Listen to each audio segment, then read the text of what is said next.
ಕಾನೂನು ಸಲಹೆಗಾರ ಎಎಸ್ ಪೊನ್ನಣ್ಣ ನನ್ನನ್ನ ಭೇಟಿಯಾಗಿದ್ದು ಹೌದು. ಆದರೆ ಯಾವುದೇ ಕಾನೂನಿನ ಹೋರಾಟದ ಬಗ್ಗೆ ಇನ್ನೂ ಕೂಡ ನಾವು ಚರ್ಚೆ ಮಾಡಿಲ್ಲ ಹಿಂಗಂತೇಳಿ ಹೇಳಿದ್ದು ಮಾನ್ಯ ಮುಖ್ಯಮಂತ್ರಿ ಸಿದ್ದರಾಮಯ್ಯ. ಸಿದ್ದರಾಮಯ್ಯನವರು ಈ ಮಾತನ್ನು ಹೇಳಿದ್ದಾರೆ. ಭೇಟಿಯಾಗಿದ್ದಾರೆ ಎಎಸ್ ಪೊನ್ನಣ್ಣ, ಆದರೆ ಕಾನೂನು ಹೋರಾಟದ ಬಗ್ಗೆ ಯಾವುದೇ ಚರ್ಚೆ ಮಾಡಿಲ್ಲ.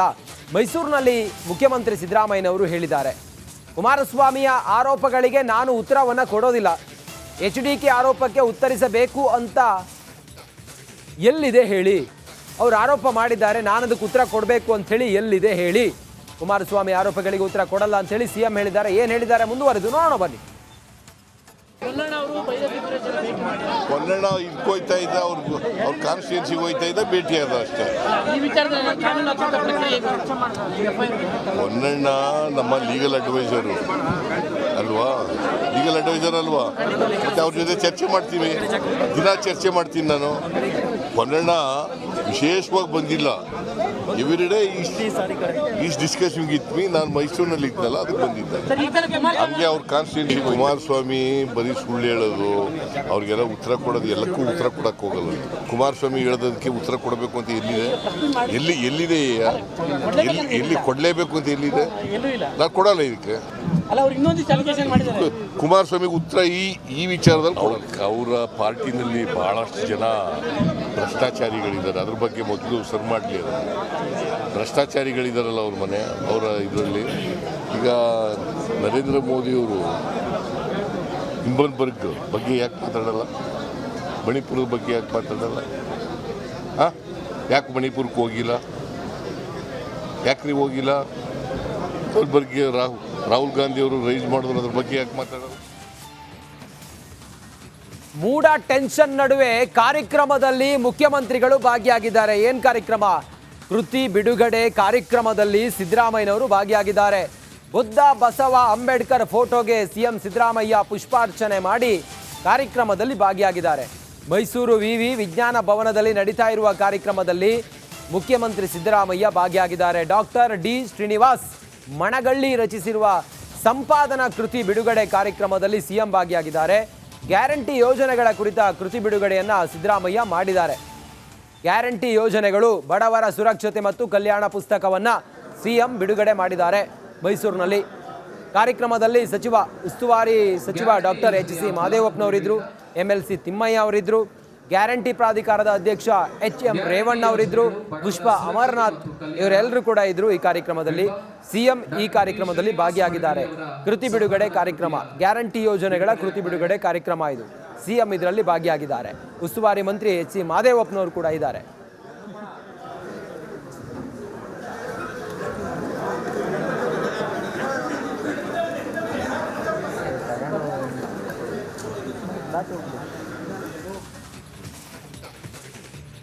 ನಿನ್ನೆ ಲೋಕಾಯುಕ್ತ ಕಚೇರಿಗೆ HD ಕುಮಾರಸ್ವಾಮಿ ಅವರು ಹೋದ ವಿಚಾರಕ್ಕೆ ಇವತ್ತು ಪ್ರತಿಕ್ರಿಯೆ ಕೊಟ್ಟಿದ್ದಾರೆ. ನನಗೆ ಯಾವುದೇ ನೋಟಿಸ್ ಬಂದಿಲ್ಲ, ಸ್ವಯಂ ಪ್ರೇರಿತವಾಗಿ ನಾನು ಹೋಗಿದ್ದೇನೆ, ಲೋಕಾಯುಕ್ತ ಕಚೇರಿಗೆ ಹೋಗಿದ್ದೇನೆ. ಬೆಂಗಳೂರಿನಲ್ಲಿ ಕೇಂದ್ರ ಸಚಿವ HD ಕುಮಾರಸ್ವಾಮಿ ಹೇಳಿರೋ ಮಾತಿದು. ಭೂಮಿ ಲಪಟಾಯಿಸಿರುವ CM ನಮ್ಮ ಬಗ್ಗೆ ಮಾತಾಡ್ತಾರೆ, ಮೋದಿ ನಿರ್ಮಲಾ ಸೀತಾರಾಮನ್ ಬಗ್ಗೆ ಮಾತಾಡ್ತಾರೆ CM. ನನ್ನ ವಿರುದ್ಧದ ಕೇಸ್ಗಳು ಕೋರ್ಟ್ನಲ್ಲಿ ತೀರ್ಮಾನ ಆಗಲಿ, ಸಂವಿಧಾನ ಸಂಸ್ಥೆಗಳನ್ನು ದುರುಪಯೋಗ ಪಡಿಸಿಕೊಳ್ಳೋದಿಲ್ಲ, ಅಂಥ ಪರಿಸ್ಥಿತಿ ಬಂದರೆ ಗೌರವಕ್ಕಾಗಿ ನಾನು ರಾಜೀನಾಮೆಯನ್ನು ಕೊಡ್ತೇನೆ ಹೊರತು ಆ ರೀತಿ ಎಲ್ಲ ಕೆಲಸ ಮಾಡೋದಿಲ್ಲ ಅಂಥೇಳಿ ಮಾನ್ಯ ಕೇಂದ್ರ ಸಚಿವರಾಗಿರುವ ಕುಮಾರಸ್ವಾಮಿ ಅವರು ಹೇಳಿದ್ದಾರೆ. ನಾನು ನಿನ್ನೆ ಲೋಕಾಯುಕ್ತ ಕಚೇರಿಗೆ ಹೋಗಿರೋ ವಿಚಾರ ಸ್ವಯಂ ಪ್ರೇರಿತವಾಗಿ ಹೋಗಿದ್ದೇನೆ, ನನಗೆ ಯಾವುದೇ ನೋಟಿಸ್ ಕೊಟ್ಟಿಲ್ಲ ಅನ್ನೋದನ್ನು ಹೇಳಿದ್ದಾರೆ. ಮಾನ್ಯ ಮುಖ್ಯಮಂತ್ರಿಗಳ ಮೇಲೆ ಇಂಥದ್ದೆಲ್ಲ ಆರೋಪ ಇದೆ, ನಮ್ಮ ಪ್ರೈಮ್ ಮಿನಿಸ್ಟರ್ ಬಗ್ಗೆ ಮಾತಾಡ್ತಾರೆ ಅಂಥೇಳಿ HDK ಹೇಳಿದ್ದಾರೆ. ಪಾಪ ನಿನ್ನೆ ನಾನೇ ಸ್ವಯಂ ಪ್ರೇರಿತನಾಗಿ ಹೋಗಿ ಏನು ಪಾಪ 20 ಪ್ರಶ್ನೆ ಪಾಪ ಇಟ್ಕೊಂಡಿದ್ದೀನಿ ನಾನು.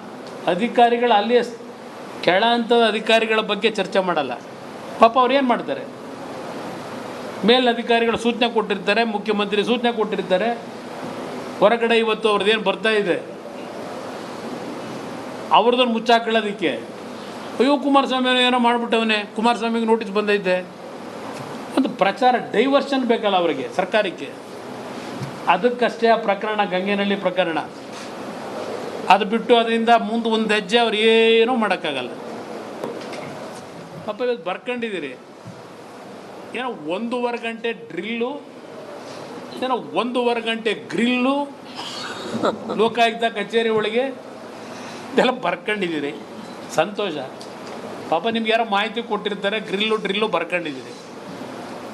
ಅದಕ್ಕೆ ನನಗೆ ನಿಮ್ಮ ಬಗ್ಗೆ ನನಗೇನು ಆಸೆ ಮಾಡಲ್ಲ.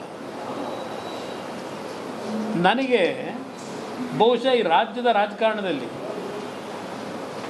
ನೋಟಿಸೇ ಇಶ್ಯೂ ಆಗಿದೆ, ನೋಟಿಸ್ನ ಸರ್ವ್ ಮಾಡಿದೆ.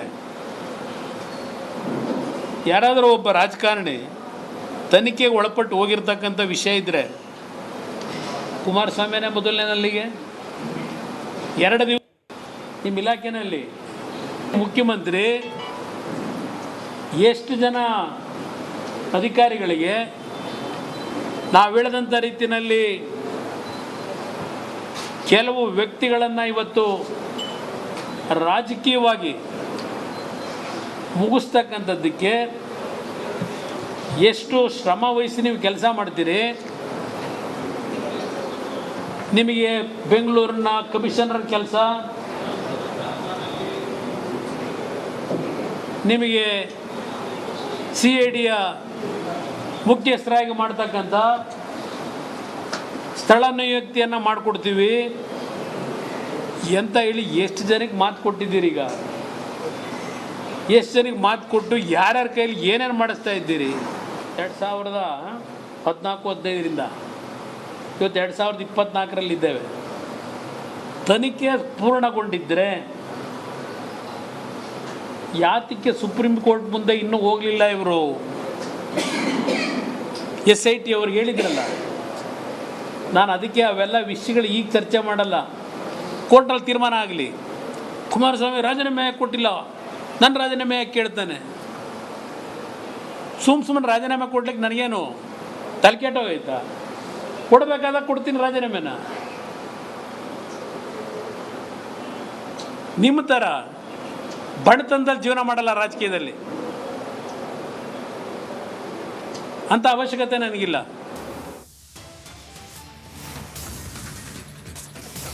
$20 ಕೋಟಿ ನೀಡುವಂತೆ IPS ಅಧಿಕಾರಿ ಡಿಮ್ಯಾಂಡ್ ಮಾಡಿದ್ರು. ಭೂಮಿ ವ್ಯವಹಾರದ ಬಗ್ಗೆ ಚಂದ್ರಶೇಖರ್ 20 ಕೋಟಿಗೆ ಬೇಡಿಕೆ ಇಟ್ಟಿದ್ರು.